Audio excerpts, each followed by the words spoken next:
이번 규제지역 해제의 목적을 국토부에서 고시를 했습니다. 바로 실수요자 보호 및 거래 정상화 방안이죠. 집값이 팽팽히 유지돼야 매수자들 역시 더 떨어지진 않겠구나 하고 매수를 한다는 거죠. 가장 중요한 건 거래 정상화, 즉 세금이 줄어드는 게 정부 입장에서 무엇보다 뼈아프니까요. 지금 시장에 나가면 네이버 부동산에는 없는 진짜 금매들이 나올 수 있습니다. 그래서 이런 질문이 도출될 수도 있겠는데요. 그래서 사요?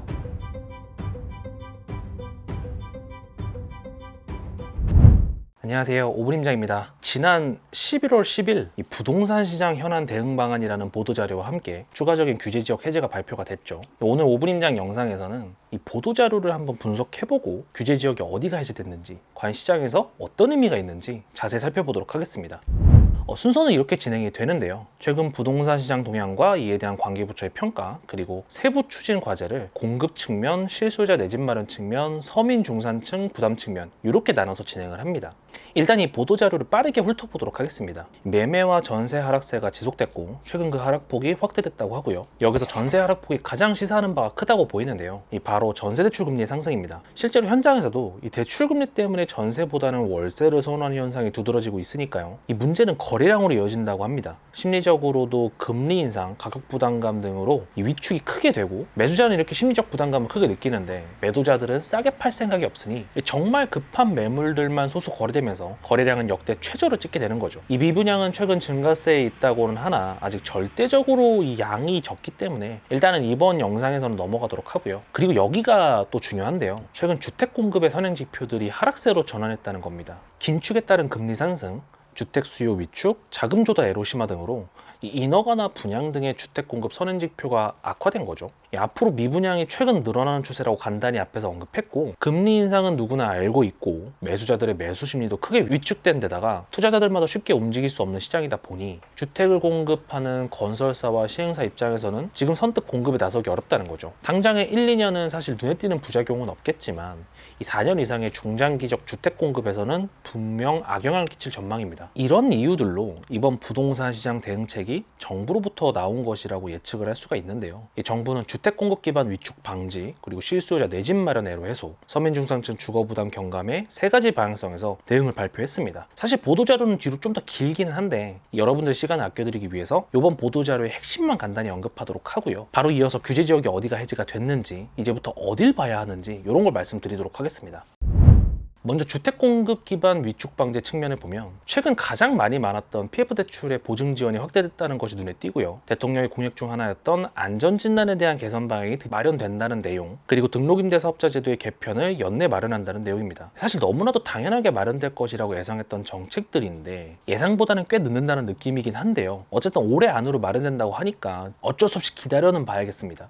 그리고 실수요자 내 집 마련 애로에서 측면을 보면 서울 및 서울 연접 제외 규제 지역에 해제가 됐고요. 이건 뒤에서 좀 더 자세히 다루겠습니다. 그리고 LTV 규제의 완화 방안이 연내 시행되며 무순위 청약 거주 지역 요건 폐지, 생애 최초 주택 구입자를 대상으로 세제가 지원이 됩니다. 이 모두 고개가 끄덕여지는 대책들이긴 한데 하나 아쉬운 게 있죠. 정부가 생각하는 실수요자에는 1주택자나 2주택자 분들은 해당되지 않는 것 같습니다. 2주택자를 하더라도 추후에 갈아탈 집을 매수했다가 시장이 갑자기 얼어붙으면서 혹은 본인의 상황이 갑자기 어려워짐에 따라 기존 주택을 처분하지 못하거나 새로 매수한 집으로 이사가지 못하는 경우가 상당히 많은데요. 이 무순위 청약이나 생애 최초를 대상으로 하는 정책에는 이런 1, 2주택자들의 어려움이 담기지 않은 것 같아 상당히 아쉽습니다. 마지막으로 서민 중산층의 부담을 경감하는 측면인데요. 규제 지역 내 서민과 실수요자를 대상으로 LTV 한도를 확대하고 생활안정 임차보증금 반환 주담대 규제를 완화합니다. 이 두 개가 가장 의미가 있겠죠. 물론 규제 지역 내 서민 실수요자에는 무주택자만 해당된다는 정부의 취지가 있긴 하지만 어쨌든 현 규제 지역 내에서도 무주택 실수요자 분들이라면 대출에 대한 규제가 완화된 것이라 할 수 있습니다. 물론 지금 같은 고금리 상황에서 과연 매수에 나설 수 있을지는 의문입니다. 그리고 생활안정 임차보증금 반환을 더 탄력적으로 해주는 것에도 의미가 있습니다. 최근 전세를 사시는 분들의 가장 큰 걱정이 보증금 미반환 혹은 전세 사기에 관한 것일 텐데요. 이 집주인들이 전세입자들의 보증금을 돌려주기 힘들 것을 예상해서 그 숨통을 약간 풀어준 것이라고 생각할 수 있겠습니다.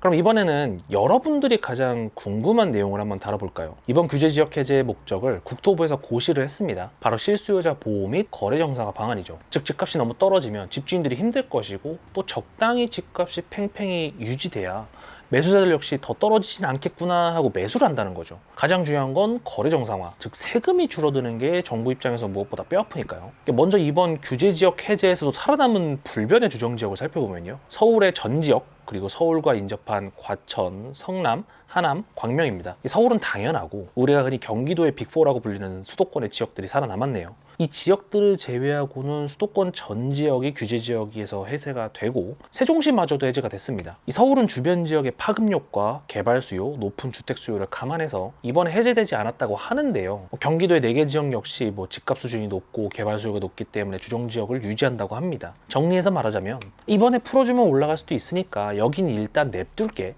요게 되겠죠. 참고로 이번 규제지역 해제는 11월 14일 0시부터 효력이 발생합니다. 사실 이번 규제지역 해제는 지난 10월 말 정부의 비상경제민생회의에서 발표가 됐었죠. 물론 상세지역은 이번에 발표가 됐지만요. 당시 15억 초과 아파트에 대해서도 주단대를 허용하고 LTV 완화에 대한 내용도 이때 발표가 됐고요. 투기과열지구내 기존주택 처분기한도 6개월에서 2년으로 연장이 됐습니다. 이 발표도 상당히 파급력이 있었는데 이번 규제지역 완화 역시 상당히 의미가 있다고 보입니다. 이번 발표를 앞두고 두 가지 예측이 있었는데요. 하나는 서울의 주요 지역은 아니더라도 외곽 지역인 노도강 같은 지역까지는 풀릴 것 같다는 것이었고, 다른 하나는 아무리 시장이 힘들어도 당장 서울은 안 풀릴 것 같다는 것이죠. 결국 후자가 맞았고요. 서울은 사실 풀리기 어려운 상황이 맞았습니다. 대부분의 전문가들이 그렇게 예상하기도 했고요. 다만 서울을 제외한 수도권 지역에서도 분당을 제외한 1기 신도시가 모두 풀릴 것이냐에 대한 건 의견이 분분했는데요. 정부의 스탠스를 해석해보자면 서울하고 경기도 빅4는 못 풀어줘도 나머지는 다 풀어줄게, 요 정도가 되겠습니다. 그래서 이런 질문이 도출될 수도 있겠는데요. 그래서 사요? 그러면은 이제 답변만 핵심으로 드리자면 아니요, 지금은 사지 마세요가 낫겠습니다. 사실 매수 타이밍, 매도 타이밍을 말하자면 지금은 매수도 매도도 하기 좋은 타이밍은 아닙니다. 저희가 비록 유튜브를 통해 인사이트를 전달드리고는 있지만 시장의 움직임을 모두 맞출 수는 없죠. 그 어떤 전문가도 그건 불가능합니다. 혹시 아직도 시장 예측 컨텐츠를 보고 계신가요? 그러면 당장 끊으세요. 어쨌든 지금은 움직이시는 것이 현명하지 않습니다. 다만 매수를 당장 하지 않는 게 낫다는 거지, 매수를 위해 준비를 하는 건 지금이 맞습니다. 와, 지금 진짜 싸네, 빨리 사러 가야겠다, 요게 아니라 좀 있으면 바닥 다질 것 같은데 슬슬 준비해야겠다, 요런 거죠. 지금 시장에 나가면 네이버 부동산에는 없는 진짜 급매들이 나올 수 있습니다. 이거에 혹하지 마시고 일단 중개사 얘기도 충분히 들어보시고 매물도 많이 보시고, 지난 1, 2년 동안의 폭등기에선 절대로 접근할 수 없을 것 같았던 그런 맛있는 지역들을 지금 임장하셔야 됩니다. 예측은 멍청한 짓이라고 말씀을 드렸지만 그래도 어느 정도 시장에 대한 저희의 뷰는 전달드리는 것이 맞긴 하겠죠. 저희는 내년 초까지는 시장이 쉽지 않을 것이라고 보지만 2023년은 결국 특정 지역에는 매수의 기회라고 봅니다. 예를 들면 인천이 있겠죠. 우리 모두가 좋다고 생각하는 송도, 청라, 검단, 그 중에서도 송도가 2023년엔 정말 좋은 기회가 될 거라 보고요. 사실 송도 좋다고 말하는 전문가들이 너무 많아서 특별한 뷰라고 할 수 없긴 합니다. 그리고는 부평을 보셔야겠죠. 부평에서도 1호선 라인이라기보다는 7호선 라인에 붙는 지역들을 보시는 것이 좋습니다. 여유가 되신다면 재개발 재건축 물건을 지금부터 임장하시는 것이 좋고, 그것도 아니라면 여기서 10분 내외의 기축 매물들을 이제부터는 알아두셔야겠죠. 추가적으로는 송도를 제외한 연수구의 지역들, 예를 들면 동춘동, 연수동, 옥년동, 이런 곳에 지분 높은 단지들을 눈여겨보셔야겠죠. 1기 신도시에 해당하는 일산, 평동, 중동, 삼본 등에는 약간은 보수적인 접근이 필요합니다. 여기엔 여러 가지 이유가 있는데요. 가장 핵심은 정부가 생각보다 빨리 해줄 의도가 없다는 것, 그리고 아직까지 1기 신도시가 굉장히 살기 좋다는 것입니다. 당장의 노후도가 떨어지면 재건축을 해줘야 되는 명분이 딸리고, 명분이 딸리면 정부 입장에서도 1기 신도시의 선배급인 서울 구축 지역들을 제끼고 먼저 1기 신도시를 재건축해줘야 될 이유가 없는 거죠. 그냥 상식적으로 접근하셔야 됩니다. 지방에서는 세종으로의 임장을 슬슬 다니시는 것이 좋을 것 같은데요. 향후 세종이 더 좋아질 것이라는 의견은 다들 동의하실 텐데, 이 문제는 전세가율이죠. 실거주하실 분들이 아니라면 현재 세종의 전세가율 수준에 접근하시는 건 상당히 힘들 겁니다. 그러니까 전세가 바닥을 찍고 반등하는 시점을 노리는 것이 좋겠죠. 일단은 세종만을 노린다기보단 세종하고 연담화돼서 대한민국의 미래를 책임질 지방 지역들을 모두 공부해 두시는 것이 좋겠습니다. 이렇게 되겠죠. 대전의 서구하고 유성구, 충북에서는 청주, 그 중에서도 오송을 중심으로 한 흥덕구, 충남에서는 천안 아산역을 중심으로 한 천안의 서북구 지역, 그리고 아산의 탕정, 요 정도가 되겠죠. 여기들이 대한민국의 미래 먹거리를 책임질 지역들이기 때문에 결국 중장기적으로는 대전, 세종, 충북과 충남에서 승부가 날 수밖에 없습니다. 이렇게 말씀드리면서도 여러분이 당장은 냉정해지셔야 할 이유가 있습니다. 바로 아직은 판이 깔리지 않았다는 점인데요. 정부가 뽑아낼 수 있는 대목 규제는 크게 세 가지가 있습니다. 첫 번째는 대출 규제, 두 번째는 규제 지역, 세 번째는 취득세와 종부세 등의 세금 규제. 이 중에서 대출 규제와 규제 지역에 대한 완화는 어느 정도 이루어졌다고 보시는 것이 맞습니다. 그럼에도 마지막 세 번째, 이 세금 규제, 그 안에서도 취득세 중과가 이번 부동산 사이클의 게임 체인저가 될 겁니다.